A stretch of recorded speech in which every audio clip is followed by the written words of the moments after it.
Le 8 juin 2009, disparaissait notre père. Doyen des chefs d'État africains, il avait acquis la reconnaissance de ses pairs grâce à sa vision politique, ses médiations dans les crises continentales et son aura sur la scène internationale. Si son nom restera à jamais gravé dans le marbre de l'histoire des indépendances africaines, son destin fut avant tout lié à celui de sa terre natale. Enfant du Haut-Ogooué, fier de ses origines paysannes, c'est ici qu'il a puisé cette force de caractère. Originaire d'une famille nombreuse de conditions modestes, c'est là qu'il a appris le sens des concessions. Derrière la figure d'État pointillait l'itinéraire d'un homme qui n'a eu de cesse de défendre l'intérêt de son pays et l'unité de sa nation, mais aussi la sensibilité d'un mari, d'un père de famille, dont l'intimité cachait une affection empreinte de pudeur. Alors que le pays est engagé vers les défis de l'avenir, l'heure est venue de rendre hommage à un sage, à toute la complexité d'un homme dont la mémoire restera à jamais associée à celle du Gabon.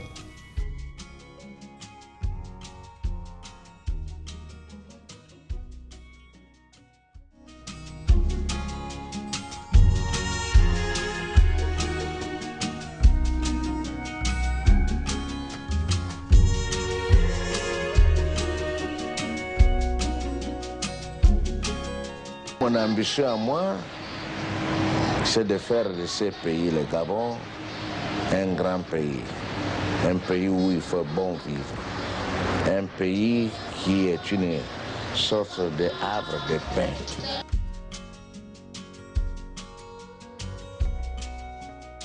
Pendant l'exercice de son pouvoir, je crois que les Gabonais que nous sommes, nous avons gardé un souvenir inoubliable. Pour ce que j'ai connu d'Omar Bongo, c'était son amour pour les Gabonais.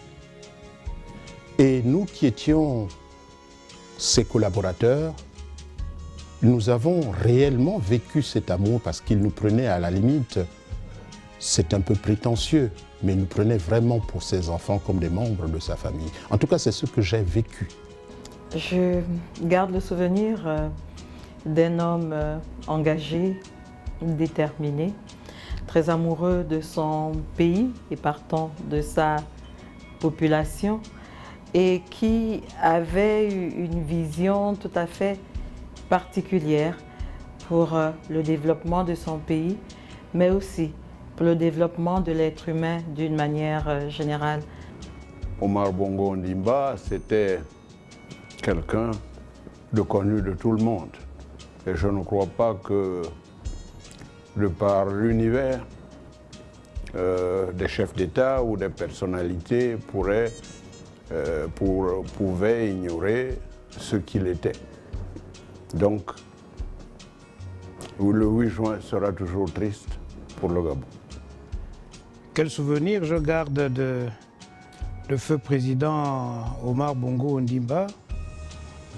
C'est le souvenir d'avoir été un privilégié, de travailler, d'avoir eu la possibilité de travailler aux côtés de feu Omar Bongo Ondimba, parce que le travail s'effectuait dans une sorte de sérénité, parce qu'on avait le sentiment qu'il nous faisait confiance, ce qui nous amenait à donner le maximum de nous-mêmes pour pouvoir atteindre les objectifs qu'il nous avait fixés.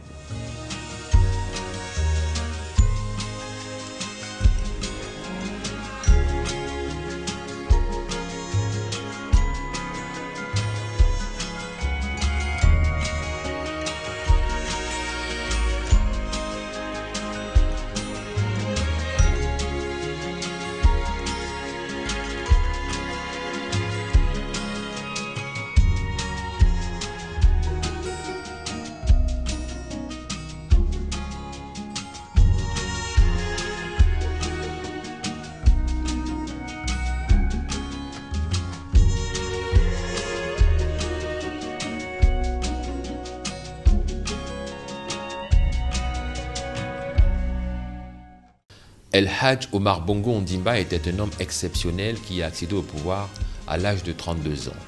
Il restera un personnage de méditation et une source d'inspiration. Certains observateurs ont salué son nationalisme qui le poussait à défendre farouchement les intérêts de son pays et des nations en difficulté. D'autres s'inspireront de son goût du dialogue, de son sens de la tolérance, de sa gestion collégiale du pouvoir politique et de son obsession à convaincre ses adversaires politiques les plus acharnés à travailler avec lui pour l'avancement des intérêts de la nation. Je suis décidé à lutter sans relâche pour que s'effacent les oppositions ethniques, pour que s'apaisent les conflits des personnes, les querelles de clochers, pour que disparaisse l'esprit de jalousie, de calomnie et de critiques négatives.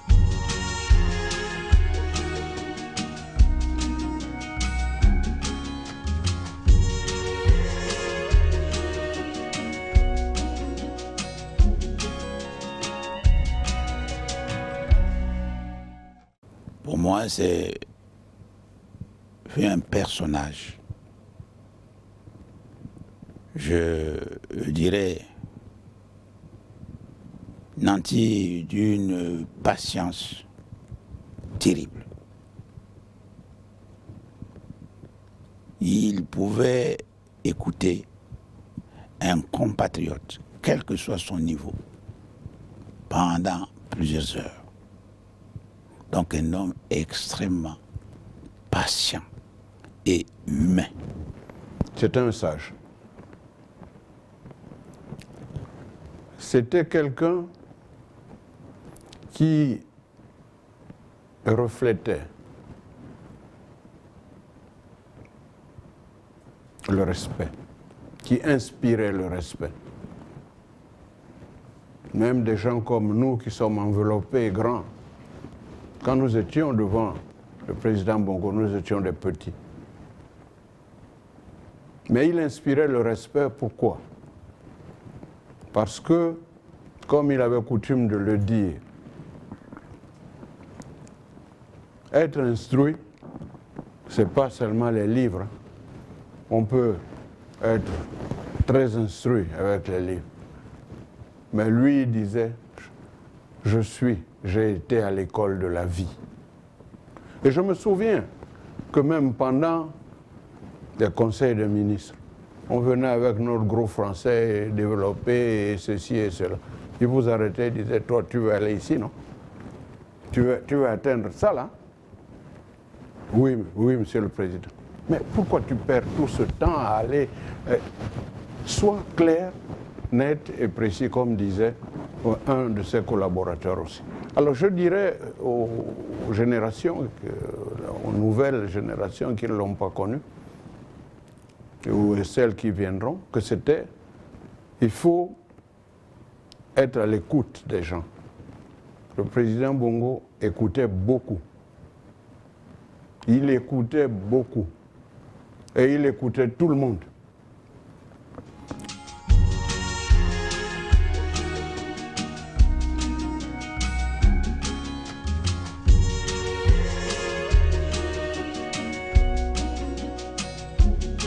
Nous définirons ensemble clairement le choix politique de demain qui doivent amener notre pays au changement radical et à l'ouverture démocratique dans la paix et l'unité nationale préservée. C'était l'homme du dialogue. Et nous sommes au lendemain d'un dialogue. Je crois qu'il faut donner du sens à tout cela, oui. C'est-à-dire, dans les échanges pour la compréhension des choses de l'esprit, il est important de contextualiser tout cela. Parce que nous avons reçu en héritage, donc en partage, une méthode. D'autres le diront sûrement mieux que moi. Mais je voudrais simplement pointer du doigt que le Gabon a sa spécificité. Nous avons eu Léomba, nous avons eu Omar Bongo. Aujourd'hui, avec le président Ali Bongo, nous continuons une logique de l'esprit gabonais, de la méthode gabonaise. Et le dialogue politique, c'est la méthode gabonaise que nous avons le devoir de transmettre à nos cadets, de transmettre à nos enfants, parce que c'est celle-là qui va s'inscrire dans le dialogue des nations, dans la mondialisation. Je pense qu'il nous inspire encore. Et il inspire ce que nous faisons. La preuve, c'est que ce dialogue, que tout le monde pensait impossible, tout le monde, beaucoup souhaitaient ne jamais prendre corps.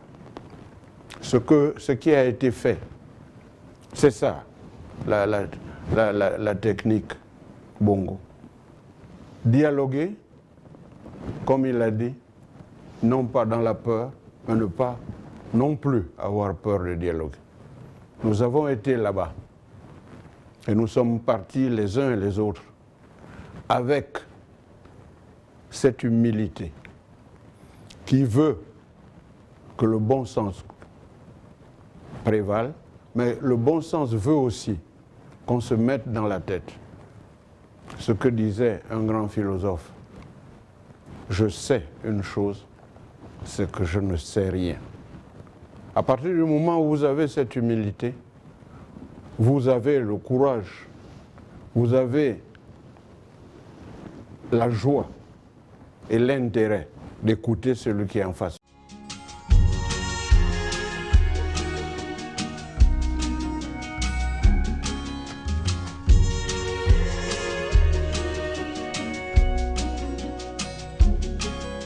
Mais l'art du dialogue, Omar Bongo l'a cultivé. Et c'est avec beaucoup de plaisir que j'ai entendu à la clôture du dialogue son Excellence Ali Bongo Ondimba rappeler cette phrase de son prédécesseur: il ne faut pas avoir peur de négocier et il ne faut pas négocier dans la peur. Mais c'est ça qu'il faut retenir. Et je suis de ceux qui pensent que le dialogue, arme millénaire de tout Gabonais, je dirais même de tout Bantou, a été si bien cultivé par Omar Bongo Ondimba. Et aujourd'hui, cette arme a été utilisée par le président Ali Bongo Ondimba. Je pense qu'il faut la cultiver. Et je suis de ceux qui pensent que d'ailleurs elle devrait être inscrite en lettres d'or dans la constitution de notre pays. Selon le vieil adage, il faut savoir d'où l'on vient pour savoir où l'on va. Cette maxime est aussi une clé pour appréhender l'itinéraire de l'enfant du Haut-Togo devenu président. Tout au long de sa vie, la concession de ses origines l'a accompagné et a inspiré chacune de ses actions.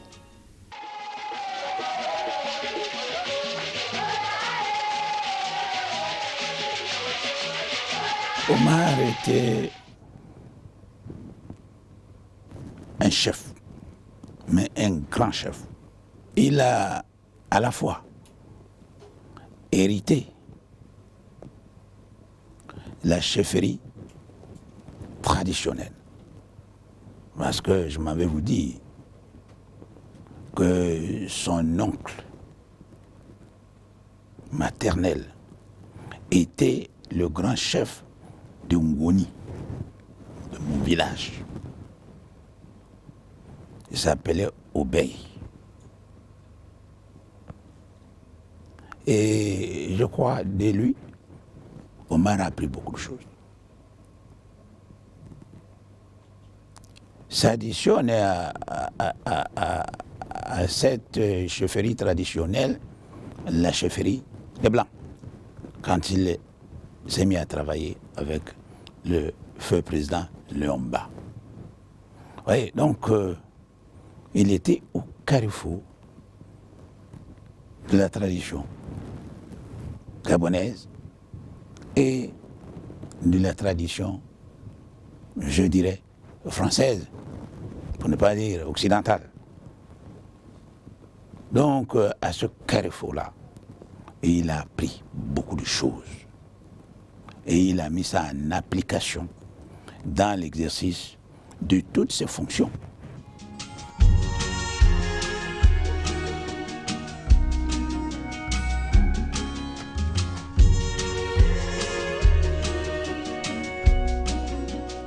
Je voudrais vous dire d'abord la joie qui était la mienne, comme toujours, de rencontrer le président Omar Bongo. Car c'est un homme sage et on a toujours du profit lorsque l'on s'entretient avec un homme sage. L'Afrique a ce secret de susciter des sages. C'est une de ses forces. Pour Omar Bongo, l'homme était la mesure de toute chose. Et il nous a inculqué cette logique du faire bien pour avoir un savoir-faire qui pouvait être porteur demain. Et je crois que tout au long de la période que nous avons passée à ses côtés en tant que collaborateurs, nous avons, à côté du travail bien fait, compris le sens de la solidarité, toujours dans le sens de l'amour. Oui. Pour le président de la République, ses collaborateurs, c'était son autre famille. Je crois qu'en lui, il y avait l'homme humaniste, en lui, il y avait l'homme politique très avisé, en lui, il y avait le paternel, en lui, il y avait la personne auprès de laquelle on pouvait puiser un certain nombre d'énergies, notamment celle de l'apprentissage, pour nous permettre d'être des hommes et des femmes à même d'assurer la relève dans le cadre du développement de notre pays. Le président Omar Bongo Ondimba aura passé sa vie à œuvrer pour la paix. Il était un sage parmi les sages, de ceux que l'on venait consulter et dont la capacité de médiation était reconnue par tout le monde. Ce qui était sûr, c'est que tout le monde venait le consulter. La preuve qu'on comptait sur lui. Et je crois que même ceux qui nous critiquent, qui nous attaquent maintenant des autres pays et autres, ils savent qu'ils doivent beaucoup à ce monsieur et maintenant à sa mémoire. Mais c'est ça la vie.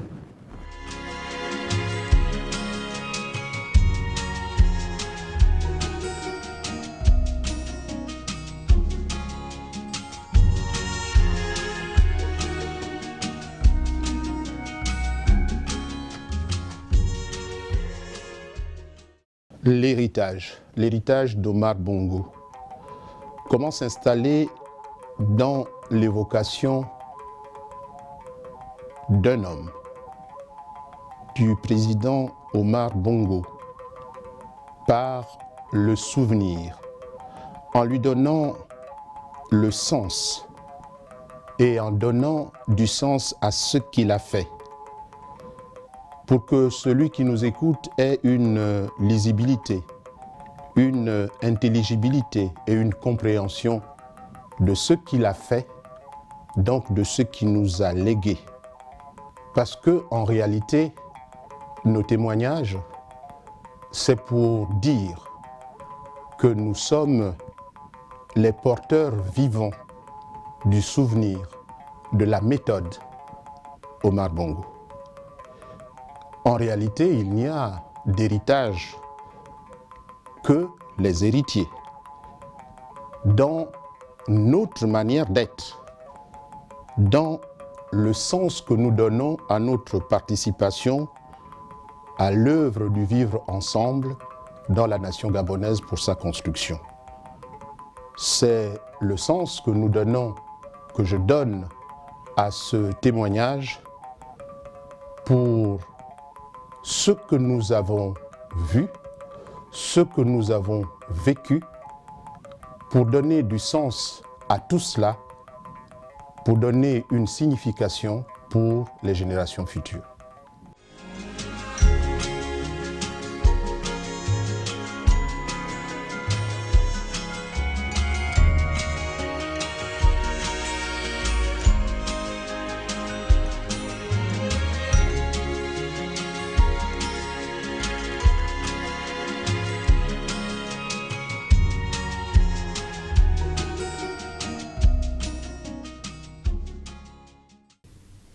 Au terme d'une vie exceptionnelle, El Hadj Omar Bongo Ondimba disparaît le 8 juin 2009. C'est ici, dans sa province natale, dans le Haut-Ogooué, à Francéville, que son corps repose, à l'intérieur de ce mausolée. Il s'est converti à l'islam par l'intime conviction le 28 septembre 1973. Les témoignages de respect et les marques de reconnaissance ne cessent d'abonder. Chaque année, plusieurs personnalités, parents et amis font le voyage de Francéville pour saluer sa mémoire. Il nous a laissé un souvenir immense et positif dont on doit s'inspirer tous les jours. Et c'est normal qu'à chaque date anniversaire, nous lui rendions hommage pour la reconnaissance que nous gardons de l'œuvre accomplie pour notre pays, dans la paix, dans la tolérance, dans la fraternité. Et surtout, le Gabon a connu un développement évident. Il nous reste, nous, par rapport à ce souvenir, à continuer cette œuvre. Et vous voyez, tout le monde se réclame de son héritage. C'est indescriptible. Et je pense que c'est ce que nous retenons. Nous continuerons à l'honorer parce que son souvenir nous restera gravé. Son exemple, nous le suivrons toujours. Il nous a légué beaucoup de valeurs, d'humilité, de paix. Et c'est toujours avec beaucoup d'honneur que chaque fois que l'occasion nous est donnée de venir nous recueillir ici au mausolée. Quelqu'un qui nous a inculqué vraiment de très bonnes valeurs, qui a toujours tout fait pour, qui a toujours veillé à ce qu'il y ait de très bonnes relations entre les différentes générations. Et vraiment quelqu'un qui a laissé un grand vide. Ça a été toujours quelqu'un qui a été à l'écoute de l'ensemble des populations, de tous les âges d'ailleurs. Aussi bien il discutait avec les jeunes qu'il recevait, les adultes, les femmes et tout. Il était sensible aux préoccupations qui étaient les nôtres et tout. Et donc un jour comme celui-là, on se sent un peu seul. Voilà, sans lui, son absence véritablement nous marque. C'est pour cela que nous avons tenu aujourd'hui à rendre encore une fois de plus hommage à cet illustre fils de la province, à cet illustre fils du pays. C'était un homme de paix, c'était un homme remarquable. Et ce chef-d'œuvre qui a été fait par le président actuel, il n'y a pas de mots pour l'expliquer.